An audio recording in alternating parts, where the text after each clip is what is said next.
Cory Moses, who loved riding his bicycle through the streets of New York, something I've done many, many years. I've told you, I used to ride my bike from NBC to home. That was my way to reset every afternoon.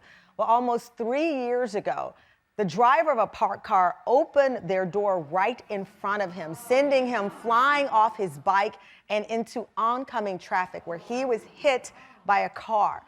Only 25 years old. Doctors told Cory he was paralyzed and would likely never walk again. But Cory had another vision, one we think will inspire you. As I said, it's inspired me. Tam Fam, he beat the odds. Please welcome Cory Moses to our show. Come on out, Cory. Oh, wow.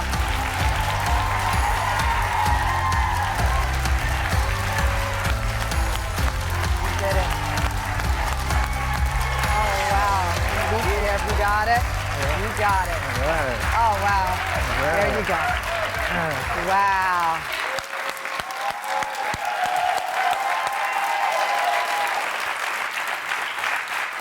I can't stop staring at you. I mean, how do you feel? I feel great. You feel great? Yeah, I do. I lost count when I was reading the notes about your journey. I truly lost count with how many hours of surgery that you've gone through since 2020. Do you know how many? Well, I know my first surgery was 12 hours. 12 hours. Yeah, the first 3 of that, I think they spent just like turning me over and getting me like into position. Those hours were, the surgeon needed to move you slowly to not create more damage to your body. So it took them 13 hours just to turn you over. 3 hours to turn me over. 3 hours to turn you over. The entire surgery was about 13 hours. 13 hours. You know, we always ask people, what do you remember of life before? That day, because I said, I used to ride my bike every single day. My friend Al Roker, shout out to Al Roker, we're thinking about you. He gave me the advice of biking to just decompress in New York. And I remember my mom's like, riding in New York is so dangerous. But this was your passion. You enjoyed cycling through the streets of New York. Absolutely. I found cycling shortly after moving back here for college. And it was, one, a great way to stay fit, and a great way to get around the city. And after developing kind of like my knowledge for cycling, I studied engineering, so being able to like build my bike and customize it was incredible. And the community around cycling here in New York is also incredible.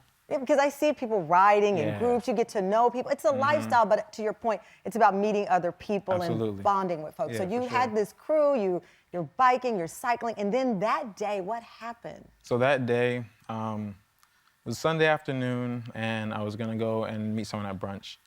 Yeah, and I was riding, and I was going down Fulton Street in Bed-Stuy, and I don't know, there was just, I've done this ride countless times. I take that route a lot. There's no bike lane there, but it's a pretty tight street. So I was riding, and all of a sudden I got this like instance where I was like, in my mind, I was like, brace yourself. And yeah, and so usually, as a cyclist, you check for like moving vehicles, right? So as soon as that happened, I turned my head to the left, and just as I did that, the parked car to the right of me, the door popped open. And it didn't swing open. A lot of times, like the doors will swing open, you'll run into the inside of the door. But it came open just enough to catch my handlebars, which pulled my bike from under me. I fell into the street, and the SUV behind me ran over me. Yeah, so. I read a quote from Dr. Angela Riccobono, the Director of Rehabilitation and Psychology at Mount Sinai. They wrote about you. They said in the USA Today, she said, Cory is such a special young man. I've been doing this job for almost 30 years, and I've never met anybody like him.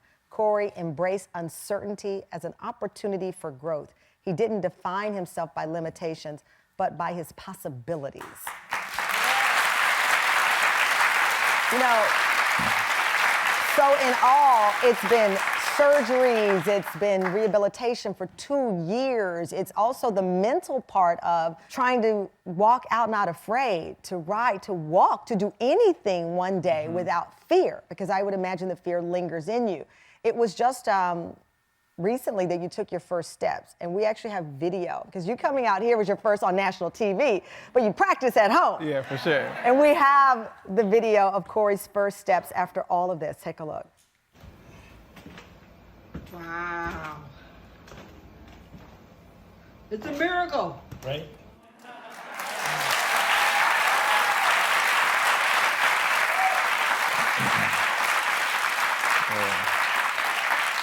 What's it like watching yourself there? It's like like a baby learning. Yeah. I mean, that's what it feels like. I feel like a baby learning to walk again, but just 10 times heavier. That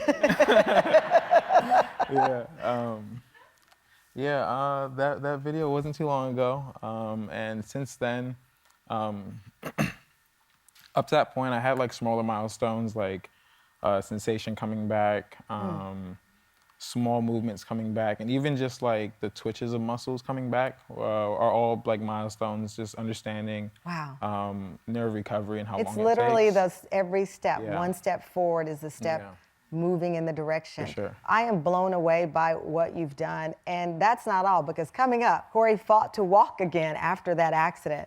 But now, get ready, because this guy, his remarkable reset is going to perhaps push him into a competitive sport. Stick around. Is he going to become a Paralympian after the break? Welcome back, Tam Fam. Today we're talking to people who fought to restart their lives even when it seemed impossible. We're back with Cory Moses, who was told he would never walk again after a cycling accident left him paralyzed in 2020. After 2 years of hard work and rehabilitation, he not only goes on 3-mile walks, he is training, Tam Fam, to become a Paralympian with his friend helping him out, Olympic fencer Curtis McDowald. Curtis is here with us as well. Okay, Cory, fencing, where did this come from?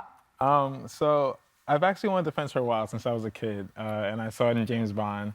I saw a fencing match go on in a mansion. I was like, when I grow up, that's how I want to settle my arguments. You want to settle? Yeah, Okay, I like that. know? So what is your training like? Especially knowing it's still a struggle to walk.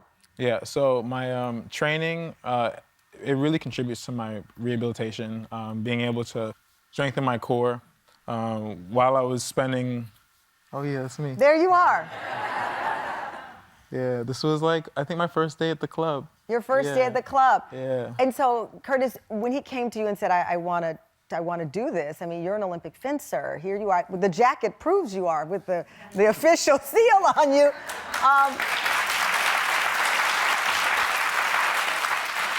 When Cory said, this is what I want to do, knowing what his challenges are and will probably be for a long time, how did you process it? You competed in the 2020 Tokyo Olympics. I know. Oh, wow. Thank you.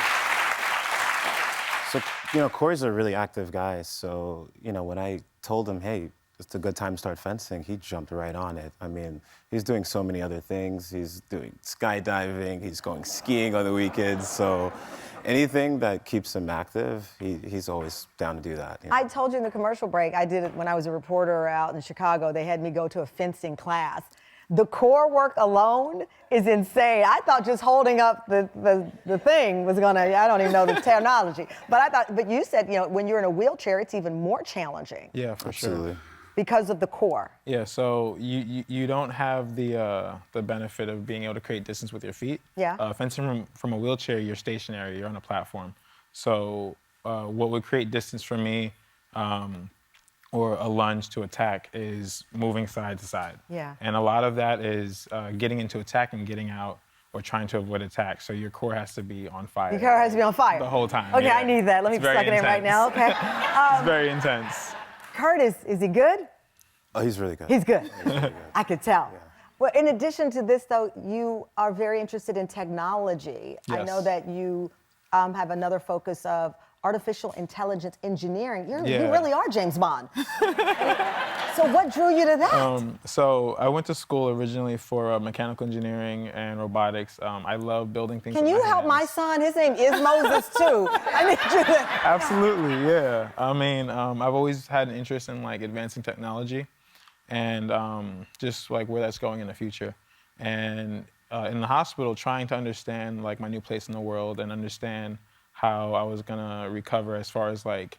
That's your computer. Yep, that was me. I wound up signing up for some online classes for coding, actually. My mother sent me a class. She was like, hey, you can do some free classes on here. And I saw like this free coding Leave class. it to a mom. You're recovering in the hospital. She's like, here's some homework for you. Right. So yeah, I took that. I fell in love with just machine learning and coding.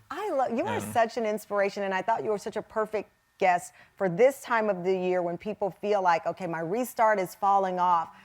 You are inspiring, and you're now part of the community of programmers that I know that helps high school students with their math.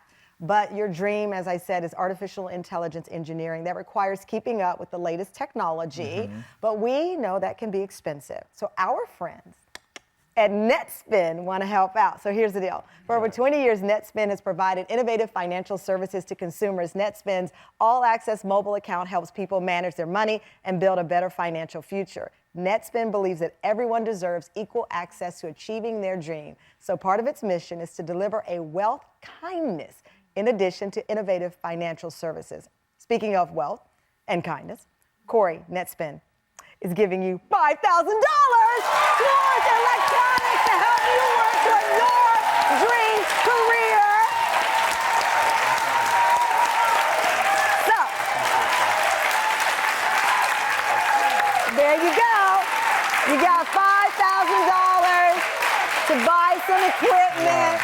To keep up to, because I know, but you know, the latest and the greatest technology costs money, so this is a little something, Incredible. or big something, I should say, Yeah, thank for you. you, because you're such an inspiration, and Thank you you so deserve much. every single dream to come true, and you're keeping great company, and that's also important in life. For so sure. thank you so much. Thank you. Thank you so Curtis, much. Thank you, and best of luck as well. Thank you to our giving partner friends at NetSpend. We love you guys, and thank you to Cory and Curtis. And I cannot wait to see what the future holds for both of you. Stay in touch, okay? Thank you. I might come and practice with you. All right. You're welcome to.